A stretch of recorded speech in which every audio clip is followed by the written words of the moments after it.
Hi! Hello! Ako po si Queen Shena. At ngayon, meron po ako ipapakita sa inyo. Kasi po, meron po kasi akong halaman na pinutol. Nahihinaya nga po ako. Pero ngayon po, patubo naman na po yan. Wow, ang ganda naman ng orchids ni Mama. Yan, mapuntahan nga natin. Yan natin. Yan ang tanim ng aking mama. Kaso nga lang ang mama ko kasi alam mo na, nasa heaven na siya. Namayapa na siya. Marami siyang mga naiwan na pananim. Ayan, orchids. Hindi lang yan. Meron ding gumamela. Saan na siya?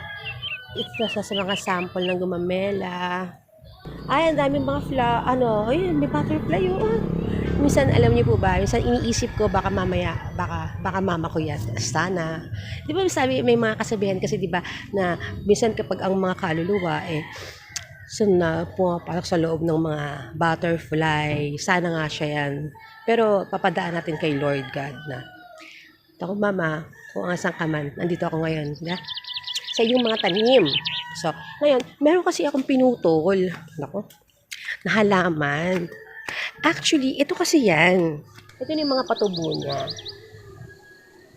Diba? Nakakatawa ng tignan kasi, alam mo yung parang pinutol mo, tapos nawalan ako ng parang pag-asa na hala, parang ang pangit ata ng ginawa ko. At dito ko siya tinanim. At ang galing, tumubo rin siya. At nagkaroon siya ng panibagong subong. Ito na yun. Nasa daluyan ng tubig kaya madaling tumubo. Anyway, Ito na siya. Yan. na yung mga tumubo sa pinagputulan ko, no. Ilang araw lang din naman yan na na tinididigan ko, ganyan. Inintay ko talaga yan na magsitubo sila.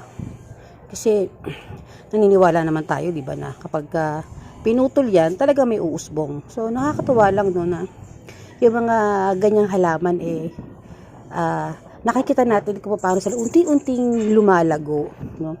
Nakakatuwa lang na kahit na nawala ng mama ko, 'di ba? At may nag-aalaga talaga diyan. Yung auntie ko, tsaka meron siyang kasama si Ate Jen. So na-maintain nila yung mga halaman kahit na wala kami. So maraming salamat sa mga nag-aalaga, no. Ngayon, nakikita niyo, 'di ba? Ang ganda ng kulay, no? Green na green, talaga natural color talaga. Sana nagugustuhan niyo po yung mga ina-upload ko. Ito po kasi yung aking mga ginagawa sa loob ng bahay, sa loob ng bakuran. Yan, marami din po kasi ako ginagawa, ang pananahi, ganyan. I-upload ko din po yung iba kong natatahi na sa kamay lang ang gamit. At saka, ito po aking libangan. Yan. Taong bahay po. Isang asawa na wala pong anak. Kaya, kaway-kaway sa mga wife dyan na homebody at walang anak. Pa man na itatanong, gusto ko lang pong i-share yung mga activities ko sa loob ng bahay kahit na wala po akong anak. Marami din naman po kaming mga ginagawa sa loob ng bahay. Mga kasolong, piliin po natin na maging masaya sa araw-araw. Anuman po ang mangyari sa ating buhay. Ipaubaya po natin lahat sa Diyos, amang makapangyarihan sa lahat. Muli ako po nagpapasalamat sa inyong lahat sa panonood po ng aking video. Thanks for watching.